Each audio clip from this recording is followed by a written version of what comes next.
Hello everyone and welcome back to the brewery. Today we're continuing with our last episode and the brew day of our American Honey Pale Ale. Right there. So anyway, where we're at now and where we left off is letting our grain bag drain into the kettle. If you haven't seen part 1, make sure to go back and watch that to get caught up to where we're at now. And that worked out real well. I let it drain. I don't know if I let it drain enough or not. Again, this is my first try, so what we're going to be able to do is kind of look at our finished volume, and we'll learn a lot there. We'll also look at our original gravity and learn a lot there. So those will be good things to monitor. But anyway, I was able to lower that bag into my brew bucket over here for disposal or compost or whatever I decide to do with it. That worked really slick. And now I've relit the kettle and we're going to proceed to boil. So what we're doing now is basically picking up right where you would start an extract batch. Which would be you bring your water up to nearly boil, you add your extract, stir it in, continue to boil, etc. Well, instead of extract, we used our grain to make our sweet wort, and that's heating up now. As soon as it boils, we're going to cut the heat and start adding our hops.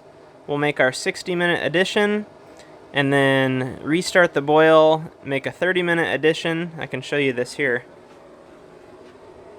You can see there we have a ½ ounce of Cascade at 60, 2 ounces at 30, and 2 ounces at 1 minute. So we'll make those additions, and we also need to remember this is a honey wheat, so we're going to add our, honey pale, we're going to add our 1.5 pounds of honey along with the clarifier with 5 minutes left. So make sure to look ahead on your recipe kits and make sure that you have everything covered. I had already looked at the grain bill wrong and calculated for the wrong amount of grain, but that's okay. I've learned from it. So anyway, once this gets to boil, I'll bring you along as we make our first hop addition.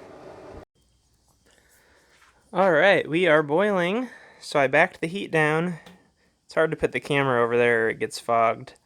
Backed the heat down just to where we maintain a boil, but you don't want to be boiling aggressively for your 60 minutes here. So we're boiling now. I added my first hop addition, which was a ½ ounce of Cascade, and we're going to wait 30 minutes until our next addition, which is 2 ounces of Cascade again, and then another 25 minutes we'll add our honey and our clarifier, and then the last minute, I believe, is one more addition of Cascade. So just kind of waiting it out. In the meantime, I'm working on a cooling setup, which I will explain in a future video in depth, but what I had mentioned on our last episode is I have a cooling kit for this fermenter. So what that is there's a coil that dips down in the fermenter. There's 2 hoses, one in and one out. There's a pump that's submersible, and what you're meant to do is circulate cold water through the fermenter with a temperature controller running everything, and it maintains your ideal fermentation temperature. So in my case, on our American honey, they're recommending that we ferment this between 66 and 68. The problem is the garage right now is probably 80 to 90. I'm guessing it can exceed 100 degrees during the day. And inside is okay. It's probably 70 degrees inside, but I don't want to have to transfer my fermenter inside and back outside all the time. And so what I'm trying to do is use my cooling kit in conjunction with an empty keg full of ice water inside the Keezer. And I'm hoping that the now 38 degree Keezer can maintain the ice water while the pump is circulating, and it'll only take about three or 4 days for our fermentation, and I'm hoping if I continue to add ice as needed or whatever, that we can make that happen. So what I'm doing right now is drilling 2 holes in the back of my Keezer collar to run my in and out into my empty keg and get it all plumbed up to the top of the fermenter, and you'll see that in action in a future video. So anyway, we'll see you in about 25 minutes for our next hop addition. We're about 5 minutes away from our half-hour hop addition. I wanted to take this time while I'm getting set up here to explain my cooling setup. This is different than what you would have seen in the spotted cow or speckled heifer recipe kit, where we use the immersion chiller.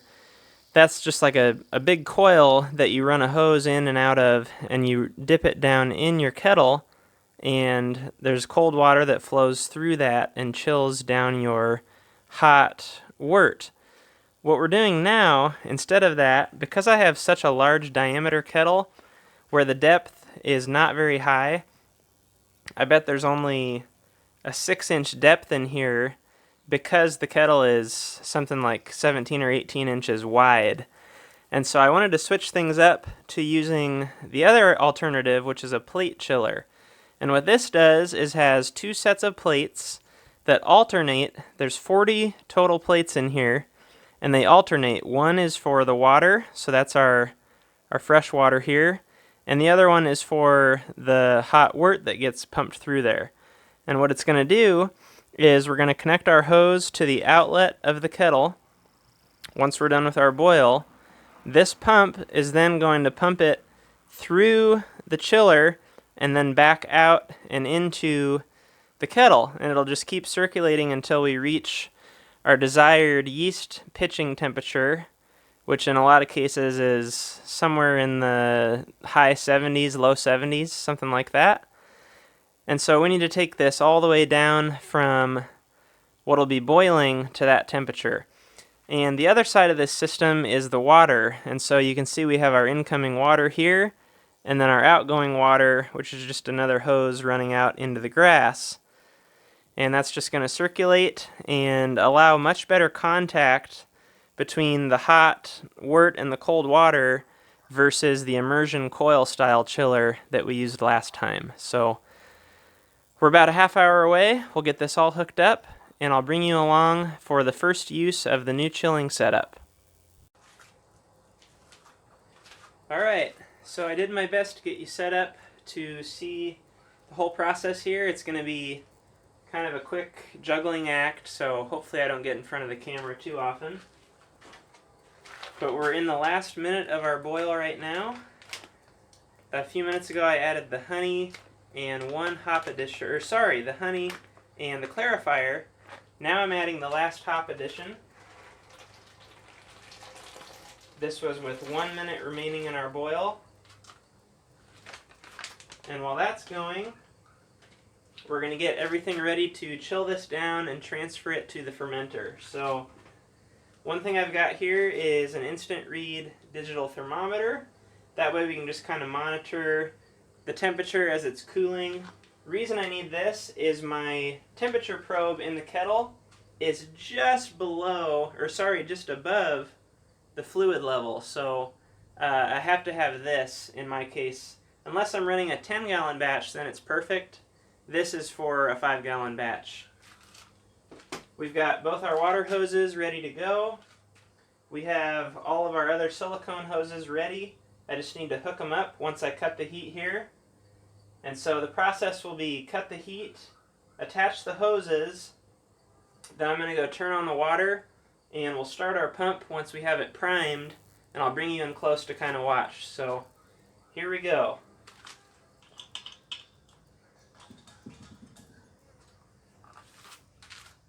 Turn off the heat there.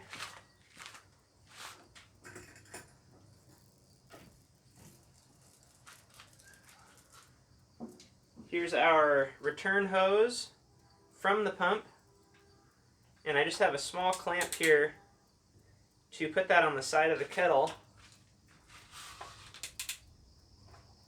Make sure I get enough in the kettle there. That's good.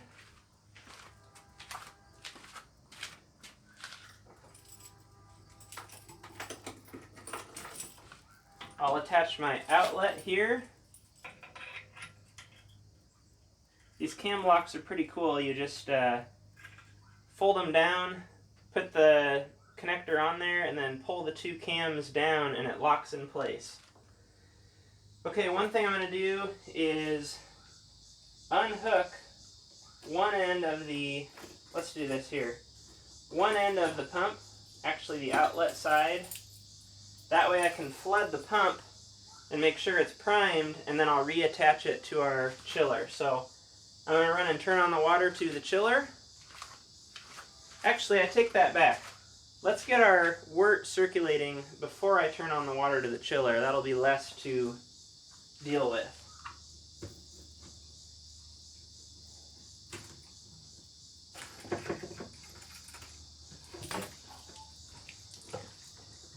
Okay, so I'm just going to lower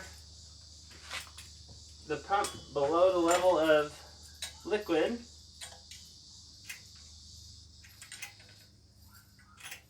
Open the valve here, and it is hot, so I'm trying not to burn my finger.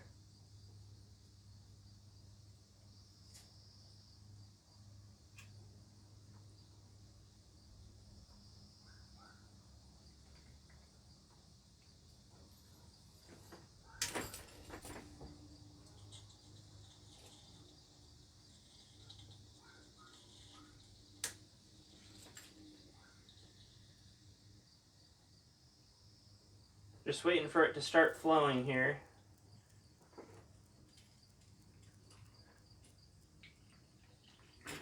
There it goes.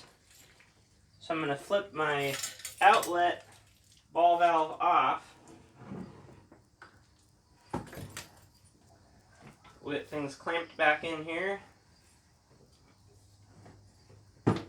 Like I said, a little bit of a juggling act.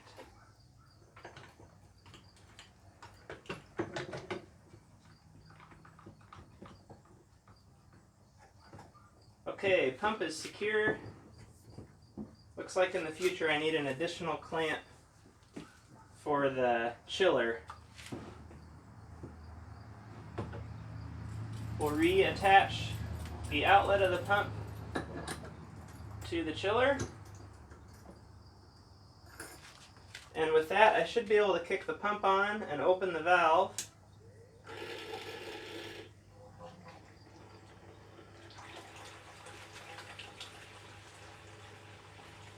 And it looks like it is flowing. I'll bring you guys in and show you.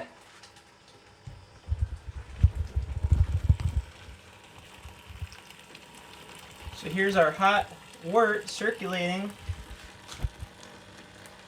through the chiller and back into the kettle. Right now it's sitting just below boiling at about 190. So I'm going to run and flip on the water, and we'll watch as that slowly comes down in temperature.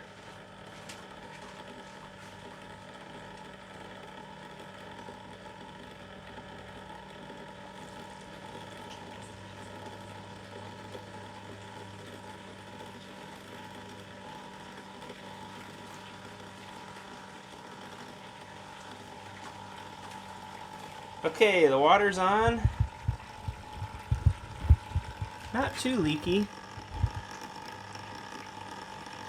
Just a slight leak there on the outlet. Not bad. Let's take our instant read thermometer and see where we're at.